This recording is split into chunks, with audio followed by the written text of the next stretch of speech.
ایک صوفی حمید الدین کے علاوہ سرکار غریب نواز کے خلفاء میں بھی کسی کو صوفی نہیں کہا گیا۔ صرف صوفی کا لقب اگر بارگاہ غریب نواز سے کسی کو عطا کیا گیا ہے تو وہ ایک ہی ہستی ہے۔ حالانکہ غریب نواز کے خلفاء میں قطب الاقطاب سرکار غریب نواز کے جانشین سیدنا بابا قطب الدین بختیار کاکی جیسی ہستی بھی موجود ہے۔ سرکار غریب نواز کے خلفاء میں حضرت فخر پاک سیدنا شہزادہ چشت و سنجر فخر الدین چشتی رضی اللہ تبارک و تعالیٰ جیسی ہستی بھی موجود ہے۔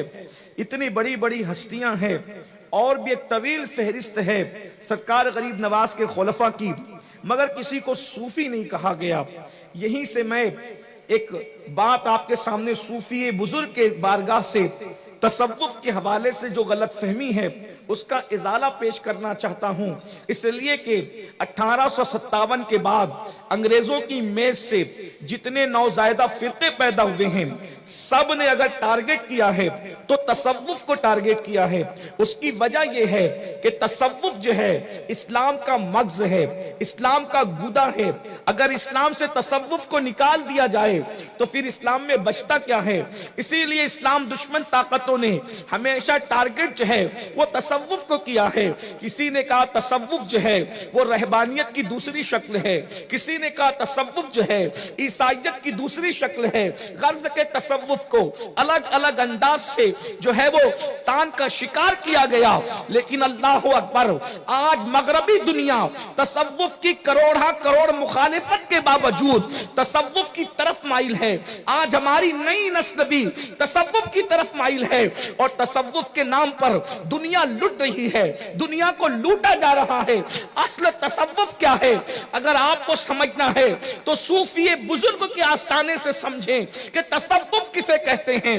کسی نے کہا ہاتھوں میں عصا لینے کا نام تصوف ہے، کسی نے کہا چاہے وہ تہبند پہننے کا نام تصوف ہے، کسی نے کہا دو پلی ٹوپی پہننے کا نام تصوف ہے، کسی نے کہا چار تر کی ٹوپی پہننے کا نام تصوف ہے، کسی نے کہا کھانے کو ترک کرنے کا نام تصوف ہے، کسی نے کہا غاروں میں بیٹھنے کا نام تصوف ہے۔ لیکن آئیے اللہ اکبر تصوف کی تقریباً تعریفات یہ تو وہ ہے جو لوگوں نے اپنے اپنے انداز سے بکواسات بکے ہیں، لیکن جنہوں نے واقعی تصوف کی تعریف بیان کی ہے اس میں تقریباً کم و بیش 10,000 اقوال ملتے ہیں۔ کسی نے کہا تصوف یہ ہے، تصوف یہ ہے، تصوف یہ ہے، لیکن اللہ اکبر جب ہم صوفی بزرگ کی زندگی کو پڑھتے ہیں تو ہمیں حقیقی تصوف کا مشاہدہ کرایا جاتا ہے اور بتایا جاتا ہے نہ تصوف جو ہے لباس سے تعلق رکھتا ہے، نہ تصوف جو ہے وہ غذا سے تعلق رکھتا ہے، نہ تصوف جو ہے کسی سلسلے سے تعلق رکھتا ہے، نہ تصوف جو ہے کسی نسب سے تعلق رکھتا ہے۔ تصوف کیا ہے؟ یار کے سوا سب کو ترک کر دینے کا نام تصوف ہے۔ یار کے سوا سب کو ترک کر دینے کا نام تصوف ہے۔ اللہ اکبر حضرت سلطان التارکین صوفی حمید الدین ناگوری رحمت اللہ تعالی علیہ وہ عظیم ہستی ہے۔ جب سرکار صوفی حمید الدین ناگوری کہتے ہیں میں تو دنیا کا تذکرہ بھی نہیں کرتا اور آخرت کو بھی میں بہت یاد نہیں کرتا، یہاں پہنچ کر ممکن ہے کچھ اہل ظواہر سکتے میں پڑ جائیں، آخرت کو یاد نہیں کرتے، تو میں صوفی صاحب کی بات پر حضرت سیدنا صابر کلیر کی یہ بات پیش کروں۔ کہتے ہیں احمد بہشت و دوزخ بر عاشقہ حرام است، احمد بہشت و دوزخ بر عاشقہ حرام است، ای جا رضائے جانا رضوا شدست مارا، ای جا رضائے جانا رضوا شدست مارا۔ صابر پاک کہتے ہیں عاشقوں پر جنت بھی حرام ہے، جہنم بھی حرام ہے، عاشقوں کے لیے تو یار کی رضا سب کچھ ہے۔ حضرت صوفی بزرگ رحمت اللہ تعالی علیہ اگر آپ ان کی زندگی کا جائزہ لیں، نمبر ایک وہ کیا ہستی ہوگی۔ میں ناگور والوں کو صوفی صاحب بتانے کے لیے آیا ہوں، یہ انتہائی درجے کی نادانی ہوگی۔ کیونکہ یہاں تو بچہ بچہ صوفی صاحب کو جانتا ہوگا، لیکن بہرحال آپ نے بلایا ہے تو کوئی سبق تو سنانا ہوگا۔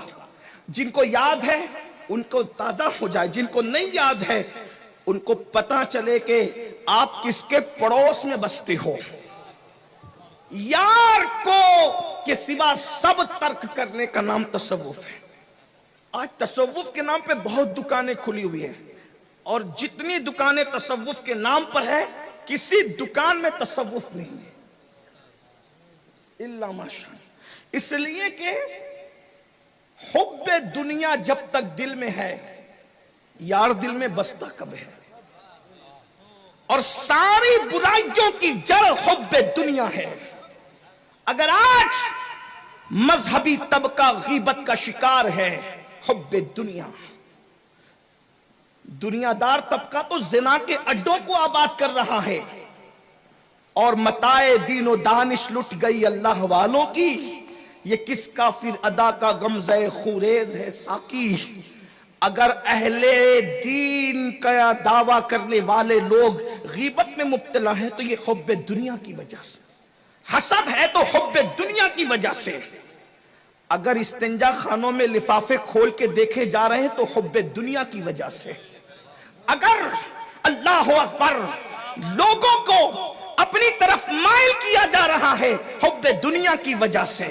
جہاں پر زیادہ شہرت، زیادہ عزت، زیادہ استقبال، پھول پھینکے جا رہے ہیں، اگر ان شہروں کی طرف توجہ ہے تو حب دنیا کی وجہ سے۔ اللہ اکبر، اگر پبلک کو دیکھ کر کے دل خوش ہو رہے ہیں، حب دنیا کی وجہ سے۔ اچھی طرح یاد رکھنا، جب تک دل کے اندر دنیا بسے گی، یار کا تصور چھوڑ دیجئے اور آج اپنے دلوں کو چیک کیجئے۔ میں کسی پہ کرٹیسائز نہیں کر رہا ہوں، واللہ صوفی صاحب کے آستانے پہ یہ کہہ رہا ہوں، میں تو صرف آموختہ سنانے آیا ہوں، اور خانقاہوں میں تقریر کا مزاج لے کر میں کبھی نہیں گیا۔ میرا رب جانتا ہے میں اپنے دل کی بات کروں، اللہ میرے دل کا تزکیہ کرے، لیکن ایک بات اپنے دلوں کو جھانک کر دیکھے، جو دنیا کی محبت کا سور بٹھا رکھا ہے، جو دنیا کی محبتوں کا خنزیر بٹھا رکھا ہے، اللہ اکبر، کیا ایسے لوگوں کی بھی نماز ہوتی ہے جو بغل میں مسجد میں سور لے کر جاتے ہیں؟ ارے نادان، جو بغل میں سور لے کر کے جائے اس کی نماز نہیں ہوتی، تو جو دل کے اندر دنیا کی محبت کا سور بٹھا کر کے جائے اس کی نمازوں کا کیا؟ اللہ اکبر۔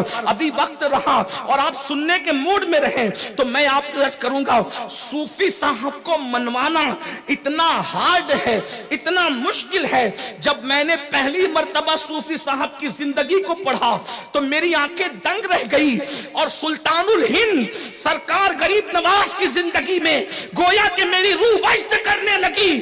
یہ بڑے بڑے اولیاء جن کی ولایت پر عالم اسلام متفق ہے، صوفی صاحب نے کبھی ان کو ولی اور شیخ کہہ کے نہیں پکارا، بلکہ مولانا کہہ کے پکارتے تھے۔ کہتے تھے میں اس کو کیا ولی مانوں جس کے اندر میں دنیا کی محبت دیکھتا ہوں، دنیا کی محبت جس کے پاس ہو، میں اس کو ولی نہیں بلکہ مولانا کہتا ہوں۔ میں بس ان کی بات نقل کر رہا ہوں، مولانا حضرات اپنے اوپر مت لیجئے گا، واللہ میں صرف نقل کر رہا ہوں۔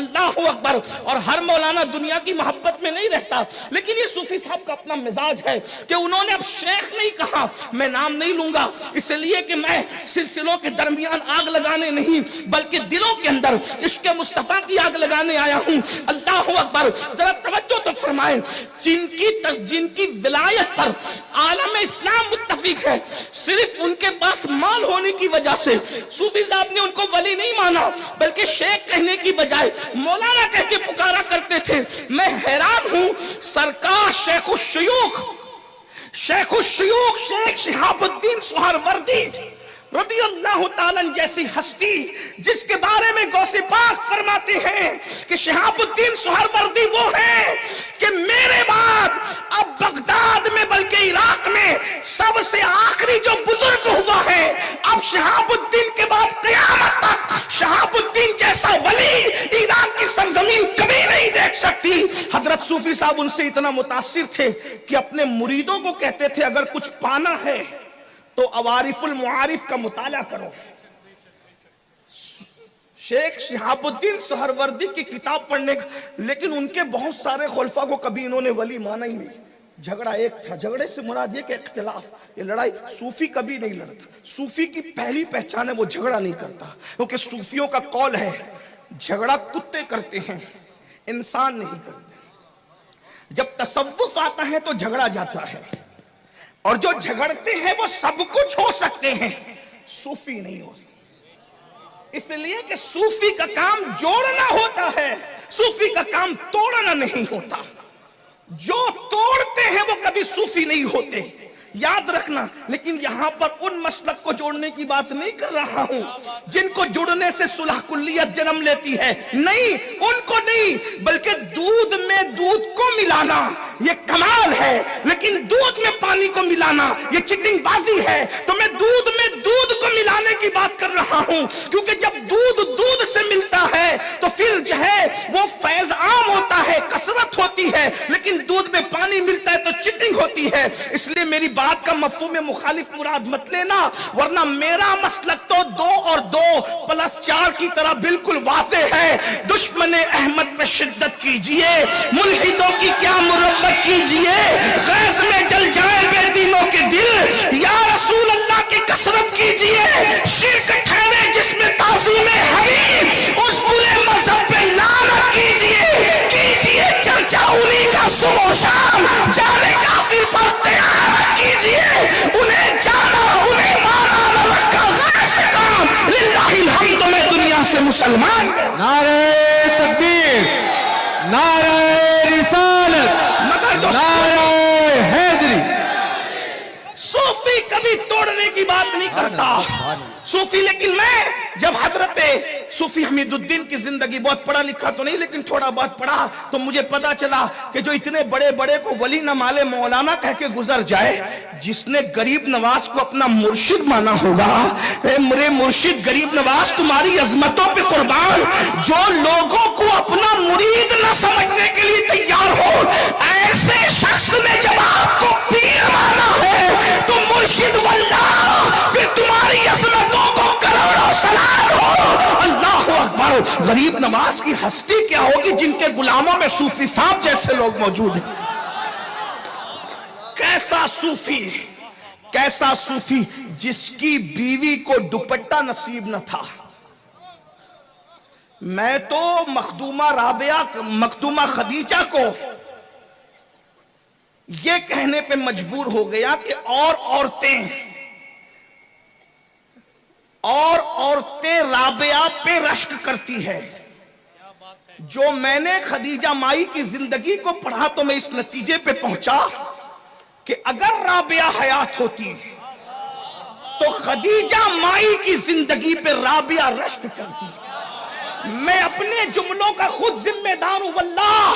اس کی وجہ یہ ہے, ارے رابعہ بڑی صوفی اور کلندرہ تھی لیکن دوپٹہ تو موجود تھا, مگر مائی خدیجہ کی حال یہ ہے کہ انہوں نے خدا کی محبت میں بغیر دوپٹے کے, بلکہ یہ نہیں کہ کھلے سر رہی, دوپٹہ نہیں تھا پھر بھی اپنے فراق کے دامن کو دوپٹہ بنا کر ایک مرتبہ پھر جو ہے نفس یزید کو کچل کر کوفہ میں سیدہ زینب کی سنت کو آج سرے نو زندہ کر کے بتا دیا ہے کہ اگر رابعہ ہوتی تو خدیجہ کی زندگی پہ رشک کرتی نظر. حضرت مائی خدیجہ کی عظمت کا عالم کیا ہے, اللہ اکبر. اور پھر شوہر کو یہ مشورہ دینا, بادشاہ وقت ایک شہر اور 5 صدر یعنی 500, اس زمانے میں 500 دے رہا ہے, تو کہتی ہے کیوں لیتے ہو, کیونکہ میں نے سوت کاٹ رکھا ہے, اگر اس کو بیچ دوں گی تو میرا دوپٹہ بھی بن جائے گا اور آپ کی تہبند بھی آ جائے گی. ذرا غور تو فرمائے, جن کے تزکیے کا یہ عالم ہے. حضرت صوفی بزرگ نے پوری زندگی میں کبھی کسی سے نظر قبول نہیں کی, کبھی نظر قبول نہیں کی, لیکن کچھ لوگوں کی قبول کی تو یہ کہہ کر کہ ڈر. دیکھو صوفی کا ذہن, کہتے اگر ان کی نظر قبول نہ کروں تو دل ٹوٹنے کا خوف ہوتا ہے, دل نہ ٹوٹ جائے اس لیے کچھ لوگوں کی نظر کو قبول کرنا پڑتا ہے. یہ صوفی بزرگ کا مشن ہے. آئیے میں آپ کے سامنے حضرت صوفی بزرگ کی سرکار غریب نواز